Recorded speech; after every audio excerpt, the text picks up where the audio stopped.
Oh, Mbak Elisa Orkalos karo dikancani Lho, sing pojoke lho. sapa? Kae Tante Prastiwi. Wah, mesakake kok ya mau wis kok ya. Ya wis ganti. Ya ben rata ben adil ngarep ngersake sapa? Karo Mbak Ika ya lho ya. Ya, manut aku. Ya, ayo Mbak Elisa karo Mbak Ika supaya tampil ana ing pepanggungan. Ayo kaca-kaca disepati.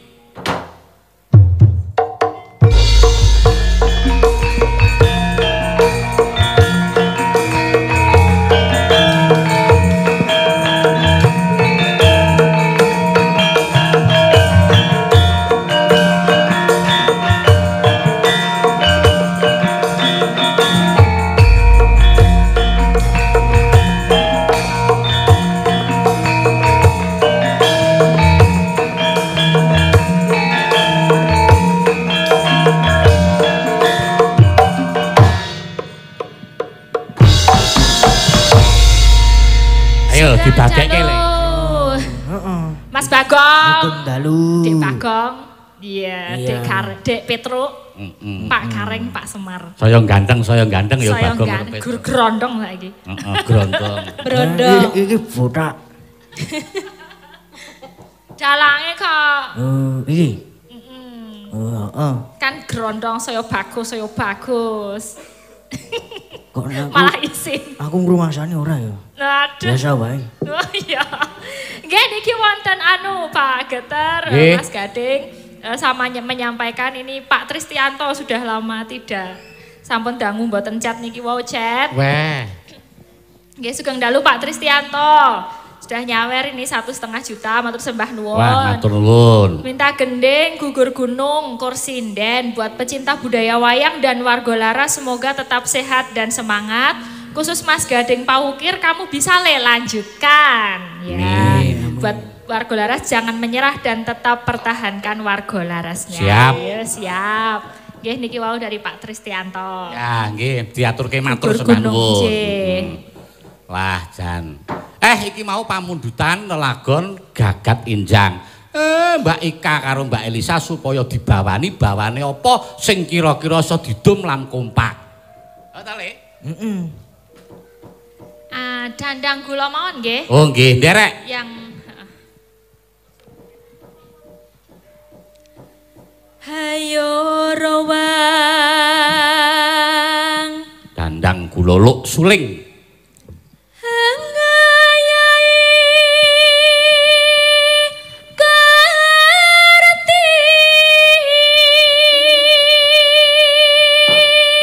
Mbak Elisa, nggih. iki para penggemarmu ku ya wis akeh sing padha takon kapan Mbak Elisa ndalang kok ora bengi iki sing ndalang kok ora Mbak Elisa.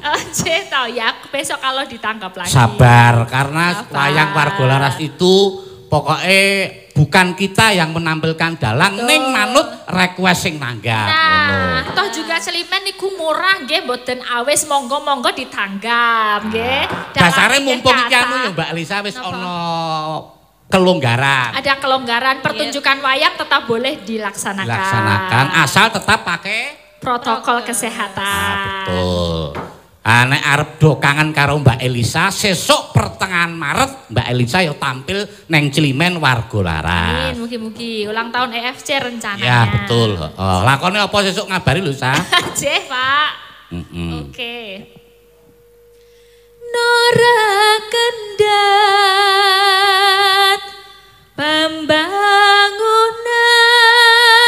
pembangunan desa.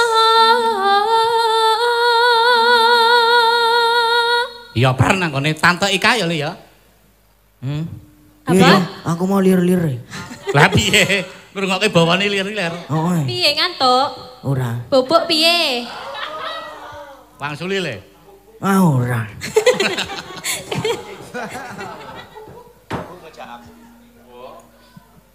Aku dok arep muni bubuk ngejak aku ning ibumu melu le dadi rawani omong aku. Aku rawani nek ngajak kae. Rawani.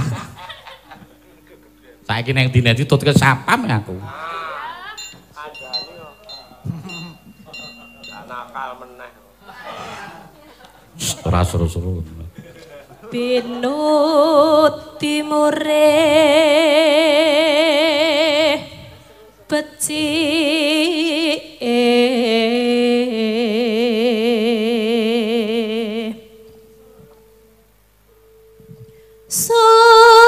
supaya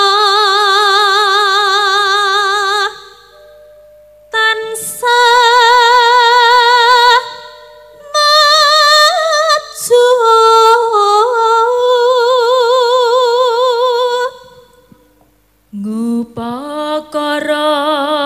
ngupakara karang lan kitri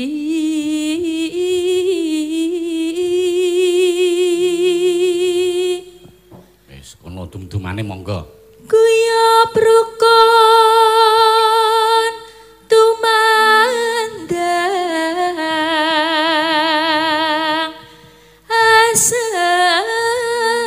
asengkotku merego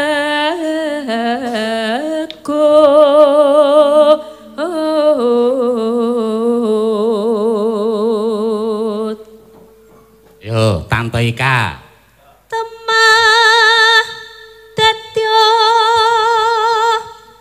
tata arja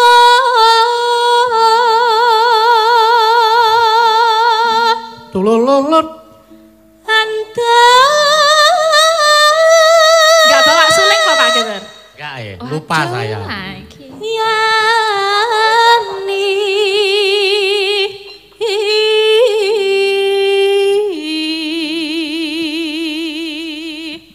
Besok jangan lupa 19 ya nonton Cawayangan Cilimen juga Mas Ya. Kiswan dalange. ya besok malam minggu Mas Kiswan Sing ngendang munggah derajat. lagi mikir golek lakone apa sesuk diundur neh wae apa Mas diundur sesasi ya Mas diundur sesasi. Dinter sesasi.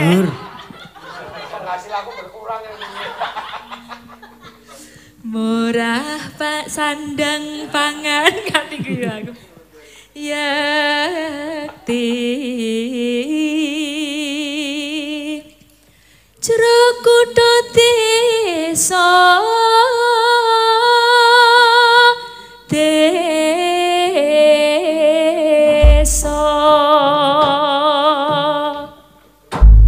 wis rampung bawane nek pancene panjenengane Pak Guna Dikaribala Dewa ki ngersake langgam gagat enjang ning kendangane geculan aning kira-kira iso gecul apa ora Ayo, wis ketole gembrobyos mesti umup kae. genah iki ya wis manut karo sing ngendang wae mergo ki gagat enjang ki garape pancen ya kendangan alusan utawa cara selonan ning upama digeculke upama sing ngendang iso ya luwih prayoga ben dijogeti Mbak Ika karo Mbak Elisa kaya ngapa yo Mbak Elisa lo gagat enjang wanci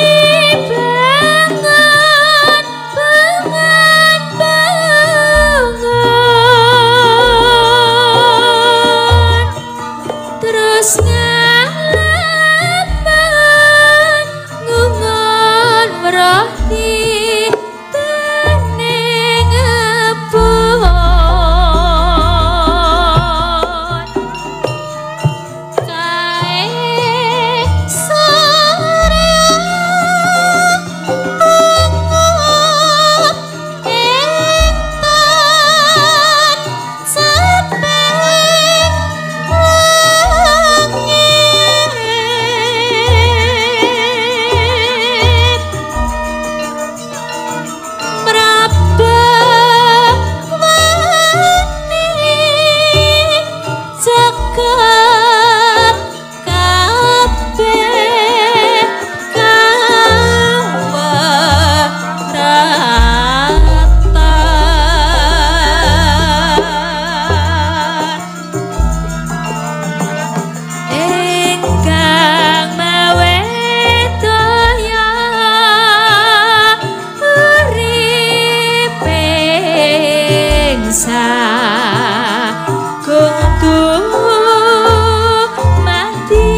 Kalih ngucapke ngaturke selamat Mbak Elisa kangge Pak Endaryono panjenengan. Nggih, Ulang tahun pernikahan. Derek Mangayu Bagyo ulang tahun pernikahanipun tanggal 16 Februari ya. 97. Oh, 97 luar biasa. Sama untuk dari anaknya keterima CPNS ya. Ya. Oh iya, semoga Betul. sukses selalu bisa membahagiakan orang tuanya. Amin. Amin. Nona Saya mantap ngagem kelas maning Gusti.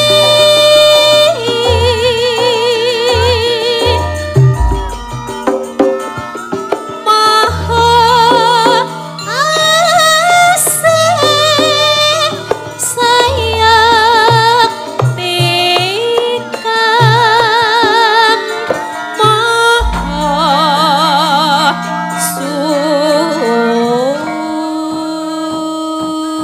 suci. matur nuwun Mbak Elisa matur karo nuwun. Mbak Yo Mbak Pras, Mas Solikin tampil.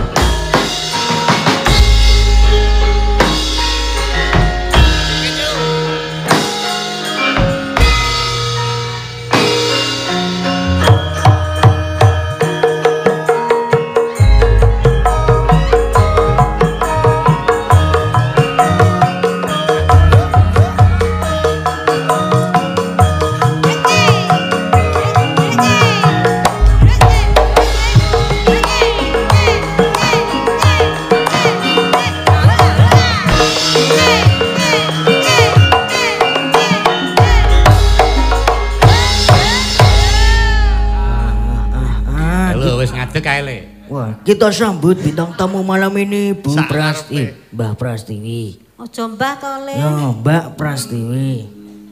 Ojo mbah. Tante. Ah, tante. Oh, gayane. Yo gek cak-cek Kok kesusut ta kowe Ken? selak pengen. Karo wong tua barang ya hasrat ta kowe. Tetep masuk. Dicek sih. Cek.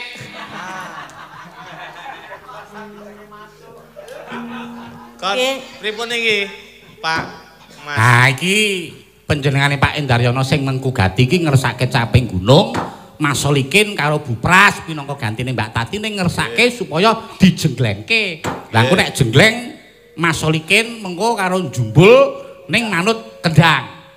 Nggih. Cocok to? Cocok. Cocokku Tante Prastiwi karo salto. Nek engko jareku semilak le. Ayo. Lho. Wah, sing ngendang selirane.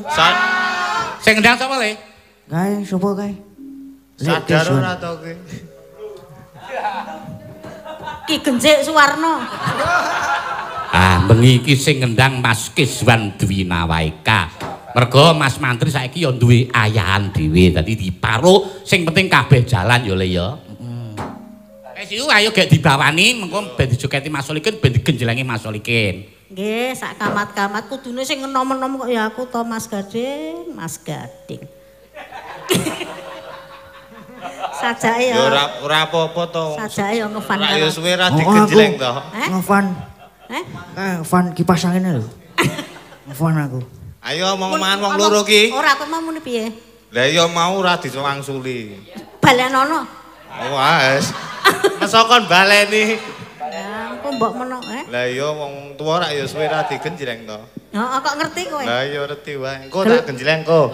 Yo. Alon-alon ya, Ken. Siap. Aja seru-seru ku ndak lara. Saya nekat iki. Ora ya lara tenan lho nek keseron iki. Heeh, gek nembang omong wae. Pokoke manut solahe kendang lho, Kin. Sak isone. Kowe Nyarane. Yo, Meso wangsulan. monggo Bu. Saben bengi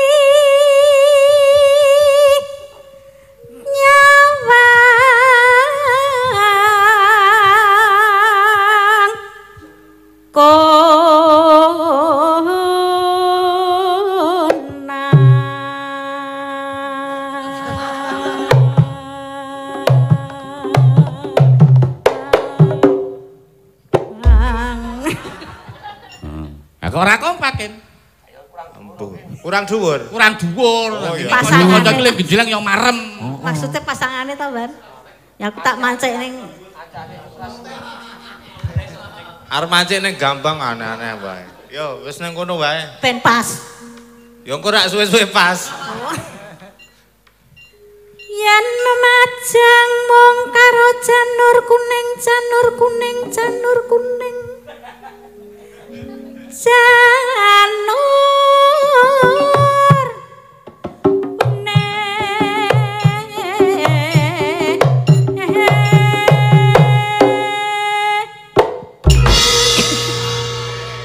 Marem ra, Kin? Wes jos. Kene piye? Isih penak? Isih. Ah, kebaleni neh ya, Le. Ping pira? Manut sak kuatmu. Oh, siap. Jos nek iki tetepno mung suwe jos. Yo. Kalah iki manan ketoke. Kembang bae watan.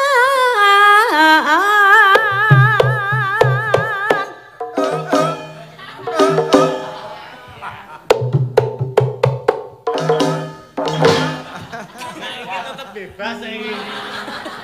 Pai dilo titik. Pai dilo titik. Wis rano e. Ayo dilangi senangi. Gunung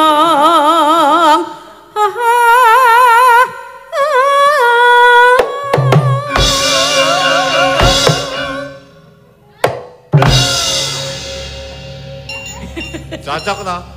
kaya kodok. Mencolot kodok. Apik yoan ngono. Ya rasah nesu karo wong tuwa. Malah ra kajen aku musuh iki. Jogete tenanan aku diomongi kok kodhok. Kuwi malah mlumpat ya wong. Iki wis usaha kok wisan kok. Masa ora trimo wis diusahake. Isih kurang kaya ngono. Kurang tetepan aku. Ya wis baleni neh. Jan angel iki. Angel lele iki le. Tuwahe angel. Ora apa-apa. Kudune manut lho. Kudune manut nek wis tuwa iki. Tuwa ki angel malahan tak Mana? omongi. Ya wis manut aku. Lah ming rono rene manut. Ya. Ngono. Sak criton. Lho. Rugi. Apa to? Rugi no. Ya rong cerita. Apa sih iso ngecrit po yu? Iki jenis banget ya iki. Ora sah melu-melu ya, Role Gading, ora sah melu-melu. Ben Mbok De wae sing rusak ya. Mau tante saiki Mbok De. Heeh, tante, ben tante wae sing elek. Pacitan kok. Pacitan. Mau aku seneng sak ceritan. Sing tertib to. Pacitan. Pacitan. Kaya perang takil kae, Kin. Ah, ngono kuwi.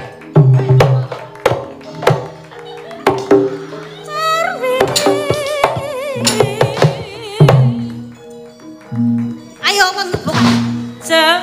Iya. Iya. Iya. Iya.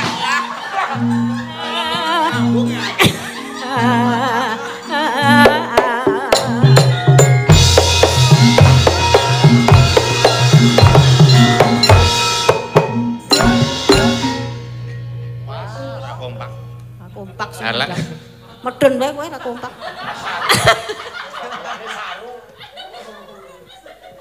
Sing mudhun sapa? Kae ora kompak kok. Lho kok. Apa nek mudhun. Ora apa-apa karang ya spontan kok yu.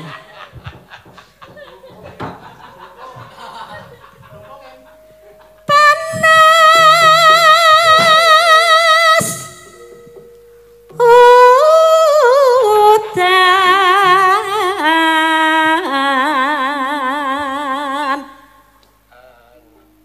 Kok sepi. Kok sepi ra respon. Ah, ora nganggo kangsen arep genjlenge kepiye kok ya. Nah.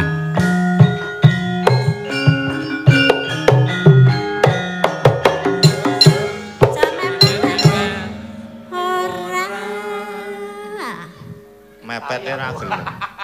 Ayo gentenan yu si Mas Solikin ya gentenan kon bawa. Heeh, ngomong watek tok nggo apa. Wis kon nembang. Mesa to ngadeg. Aku nek ketemu kok ngarep rusak ya. Aku kowe wong tuwa wae ning mobil karepe aku tok pangku. Iki tenan aku ora gawe-gawe lho. Iki didelok wong akeh lho, kok ngomong-ngomong nang kene. Ben kowe ndek rasa isin. Ngerti Pak? Kacu nek carane ngene iki. Buka wadi iki. Iki teruse. Ah musuh aku ya menggelem.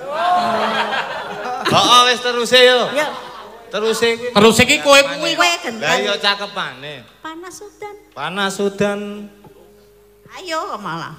Panas udan, udan panas. Panas udan. Udan panas. Aling-aling.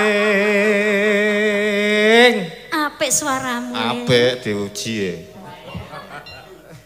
Gunung capek.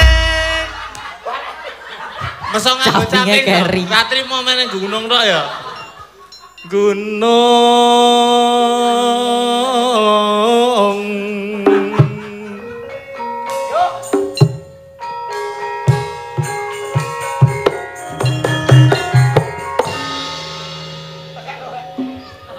Ayo dipancing jola-joli lho, Ken. Tekak lorek. Tekek lorek ngopo? Ndase ireng. Aja ora ngaku kok. Muni ngono, muni tekak lorek kok rawani. Kayak wis muni. Wani aku cah kendel ya. Ya. Tekek lorek ndase ireng wong wis tuwek isih iso ngalih. Ngalih wae jejeri ra gelem. Wis ya. Wah, tarane tanggung jawab mbacuk. Iki ra suwe ra payon blok kabeh. Warga laras e. Wah janes. Jane iki kanca-kanca iso tergantung lehmu nembang ki iso apa ora. Adian. Pripun, Pak? Jane iki kanca-kanca iso ngiringi jola-joli ming tergantung lehmu nembang jola-joli ki iso apa ora Lah ngono. ya ora tak disiki mergo aku ora iso nembang ra terus tak goblok-gobloke. Ben ketok pinter ngono lho. Mumpung neng dhuwur wani ngendas-ngendasake barang kowe ya. Ah nggih. Wong melu kok arep mecat ya. Apa dene le melu kok. Sapa kuwi Ken? Kuwi sing ngendang, aku mau teko telat latihan arep dipecat. Aku iki ning ngendel ning kene ya. Padha dene le ngandel kok mecat. Walah, kes. Pecat yo bareng ayo. Si wis wanon nggih Bu Anes sing dikecat. Kula ampun. Nadian. Padha kudibal nglaleng. Wis urung ki. Ben tak unek-unekne mumpung ning kene. Ya. Wis terus. Nadian wadon sarta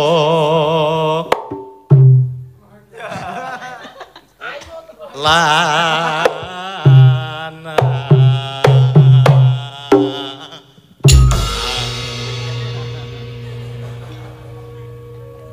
meneh terus to Senenge karo nggonamu aku. Inumane banyu bening.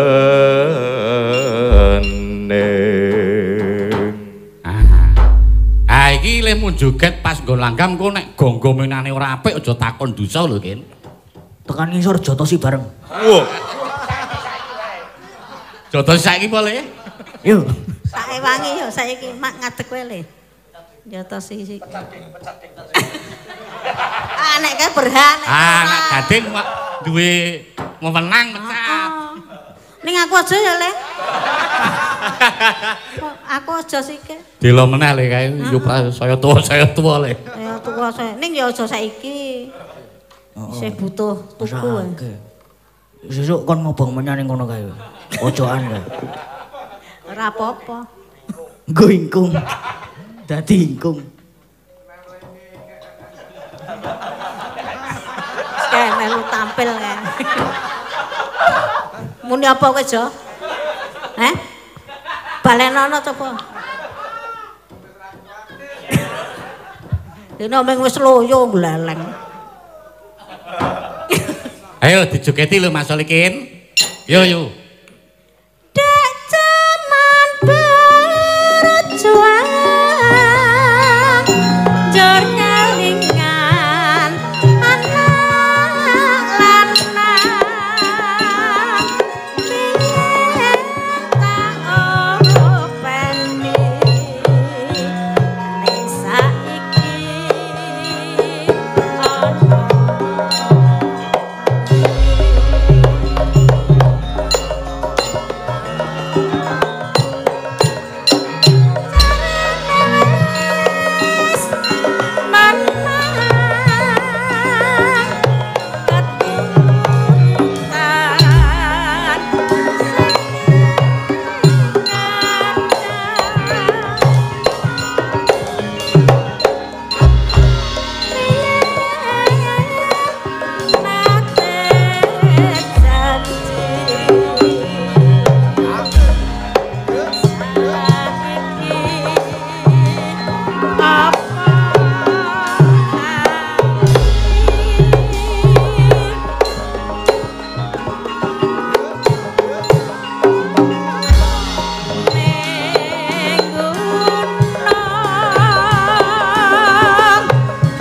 nuwun Mbak Yu Prastiwi karo Mas Solikin. Nah, mbok menawa ana pamundutan le coba diwacake mergo aku ki wis mripat tuwa ndakne dadak coplok kacamata nek arep maca. Iki ana iki. Ana? Kok sapa to. diwacake coba? Nggih. Iki saking Putra Dikari Gino Bolodewo Jakarta Utara. Assalamualaikum warahmatullahi wabarakatuh. Derek mangayu bagio Pak Indaryono anggenipun kagungan hajat mugi tansah kaberkahan selamat wilujeng wa dunia wa akhirat. Amin. Amin. Mas Petruk sugeng dalu. Kangen menika dangu mboten celimen alhamdulillah menika sampun wonten mugi salajengipun deres job kados banyu mili. Amin. Amin. Sampun mlebet apresiasi RP 1 juta. Wonten rekening Mbak Elisa. Nyuwun pamundutan lelagon tahu tempe dipun bawani swantene Mbak Ayu Purwolestari. Karo iki gagat enjang digarap kecul kalih rambah swantene Mbak Elisa OA dipun rencangi Bude Prastiwi. Wah, begini nganu tenan iki. Apa jenengane bintang tamu? Supados semangat. Wah, monggo kita sami jagi budaya khususi wayang kulit supados saya ngrembaka. Amin. Amin. Salam budaya lestari budayaku. Ya. Ngersake tahu tempe sing dikersake Mbak Ayu to? Nggih. Karo gagat enjang Mbak Elisa. Karo lah ya diurutke sithik Les, kok tahu tempe dhisik Mbak Ayu Purwolestari sing kira-kira nganggo bawa. Ya, Mbak Ayu Lestari, Mbak Ayu Purwolestari. Coba dibawani tahu tempe. Kaya ngapa? Pelok. Lho, monem ci.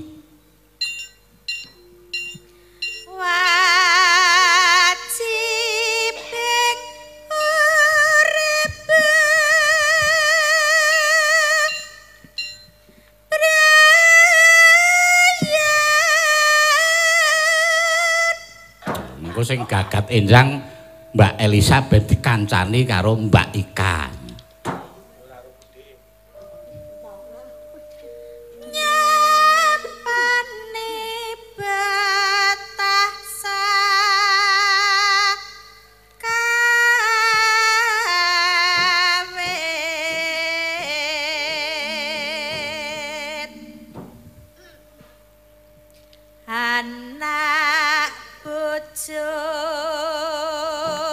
Nano. Kula warga kudu regen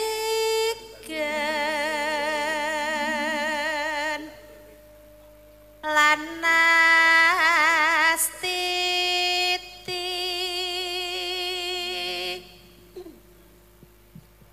ing saben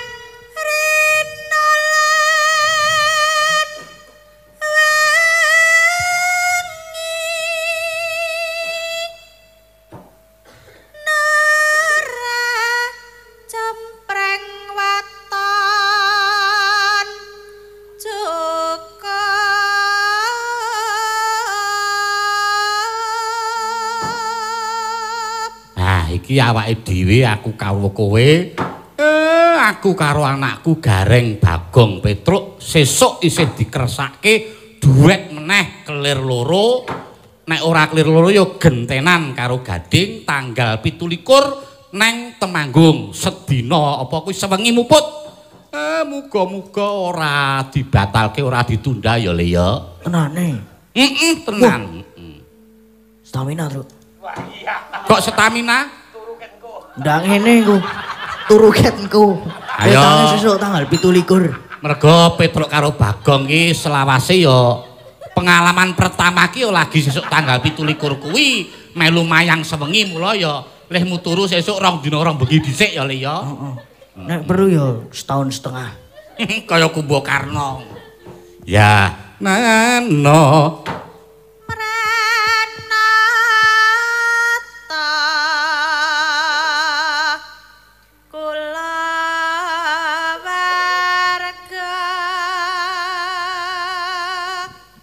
Nano. Janji nrimo lahir batin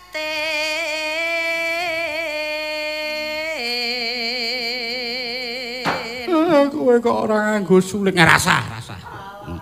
Sesuk meneh. Ora ana sing ngece soalé. Tahu tempe lawuhe wis krasa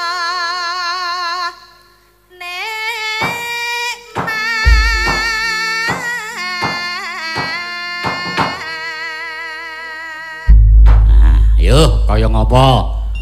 Mergo iki pengendange ganti ning rasah semelang, bengi iki pengendange ya jos pokoke, gending dasare. Yo, kaya ngopo dibukani bonang Mas Joko.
Matur nuwun. Tole Bagong karo Petruk. Nggih, Pak. Wis dipinangkani. Iki tahu tempe wis dipinangkani karo Mbak Ayu Purwolestari. Ya diaturi lenggah meneh ya Le ya. Le, Gong, Truk, gandeng iki janjane request iki wektune ming 2 jam ning gandeng aku iki dikersake supaya dua clear karo Petruk karo Bagong. Wektune diblandangke sithik ora apa-apa sing penting gareng apa Petruk karo Bagong le tampil iso maksimal. Aja kawengku wektu. Ya. Minangkani pamundutan dienggo lagu penutup rehnen iki wektune ya kawengku gugur gunung pelok barang minangkani pamundutan saka panjenengane Pak Tristianto ngercake gugur gunung dikurke wae supaya dibukani bonang. Monggo Mas.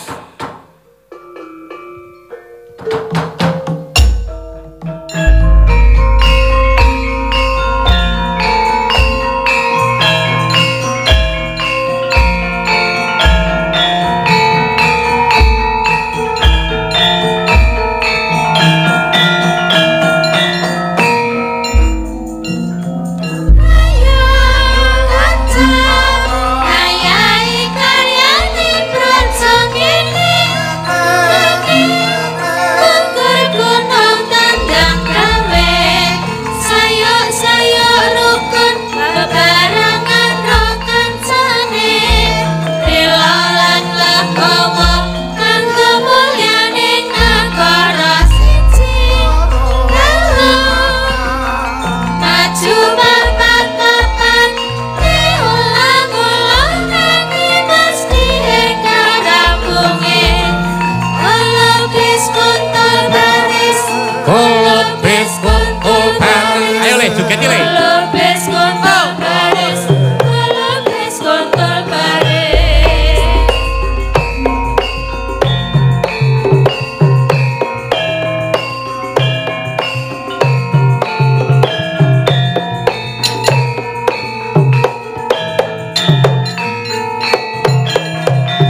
wis diaturake gugur gunung mugi ndadosaken karnan penggalih Pak Tristanto. Heeh diaturake matur nuwun. Ayo Le. Gandeng iki wektune wis kawengku, wis tak aturake iki mau 2 jam ning wis blandang ora dadi ngopo. Ya iki wis ditaosi kemuran kanggo Pak Endaryono. Yo Le, bajuke lakon ya. Ya. Yo ayo bajuke lakon dhisik. Engko ndakne kebablasen yo patete songo yo tak bukalane celuk ben kanca-kanca yo tanggap. Cakepane apa ya lali aku mau. Sik tak iling-ilingi. Lekasira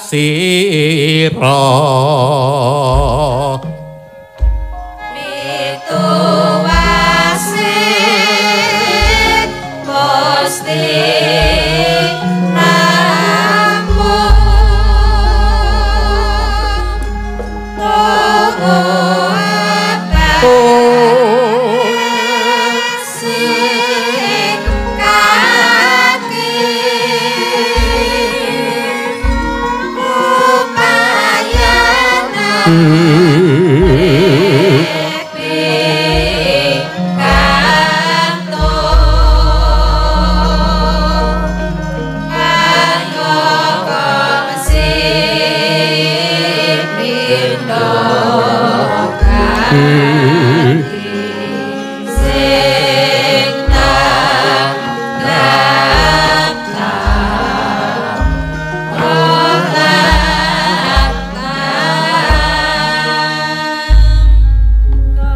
Rudra kawuran bendu nenggih Kanjeng Ratu Jimat Sang Dewi Kunti Talibrata ya Sang Dewi Prita mahas ing asepi mentar saking praja ing cipta ngudi pepadanging ati kumrang sanging ati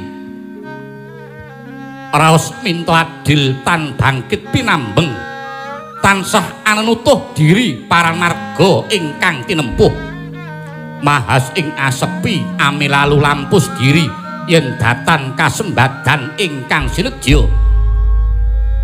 kekesing dalu bantring surya datan rinaos teman manjing dadi tapane biar rahina wanjine Bagaskara mangrangsang wayah kumyus kang riwe hamurwayan wauta anggraita ingkang mapan ing kayangan pasitran gondo lumayit ing gandang mangure pangijawantaing diwaning berkasaan nenggih Panja Betari Durga arsa anjugaraken dene mangkun teki dadya gragapan Sang Dewi Kunti Talibrata.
Salto pawonuting ranu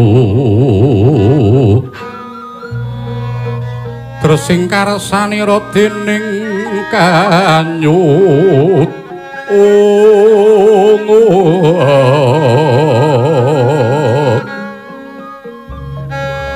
manis elingira Gusti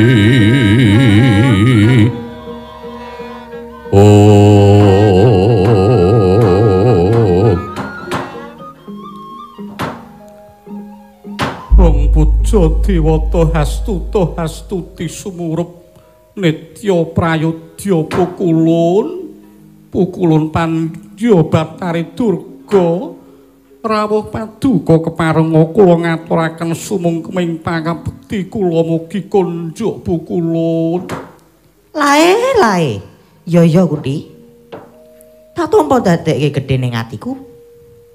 Lan sejatine ulun wis presa munggah apa ta karyanira apatrap Semedi Yogabrata. Mapane ngono kendhayana kene Kunthi. Saekti jeneng kita bakal mriyatinke marang putra-putramu Pandhawa. Supaya ing besok padha bakal urip ingkang mulya. Lan kita uga nyuwun supaya besok Perang Bratayuda Jaya binangun Pandhawa bisa malih manggih jaya. Mengkono ta Kunthi? Inggih kasinggihan pukulun. Kunthi. Inggih pukulun. Kula ingkang sedya sabiyantu. Nedya minangkani kabeh panyuwun kita nanging kabeh iki uga mawa pangorbanan. Apa sekirane jeneng kita keduga minangkani ingkang dadi bebanane? Inggih. Pukulun Pandya Batari ngersakaken bebana menapa pukulun.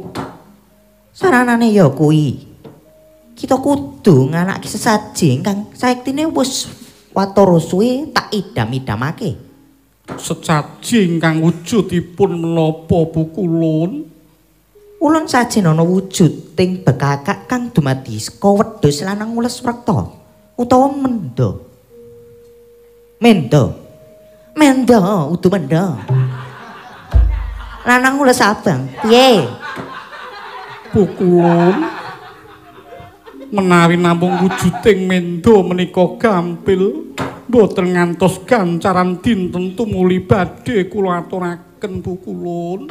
Lae. Nini Kunthi. Inggih pukulun. Sejatine ingkang ulun didhawuhke iki mung wujud sanepa. Apa jeneng kita durung bisa gagapi? Duh pukulun, keparenga paring dawuh ingkang trewata sampun ngantos mawi sanepa ingkang dereng winardi pukulun. Sumurupa Nini Kunthi. Ingkang ulun karepake wedhus lanang ules abang kuwi ulun ngersake putramu ingkang wuragil ingkang mijil saka Dewi Madrim. Ya kuwi Raden Sedewa. Merga Sedewa samengko bakal ulun dadekke kurban dadi bekakak.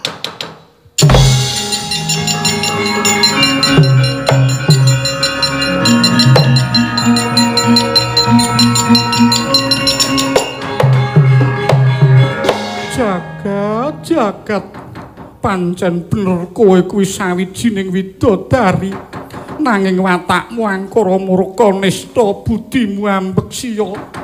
Anak-anakku nalika isih padha timur ndak kanthi urip ana ing ngalas. Yen pinuju keluwen mungguh lumrah rambutku tak ketok bakal tak ijolke boga.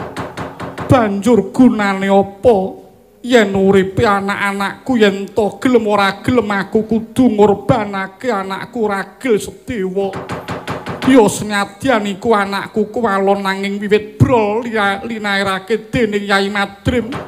Aku ingkang kula wentah ora jeneng mokal yen to rasa katresnanku tan perbeda kaya nggonku ngukir dhewe mula. Aku ora surtah, aku ora sudi minangkani apa ingkang dadi panjalukmu Betari Durga.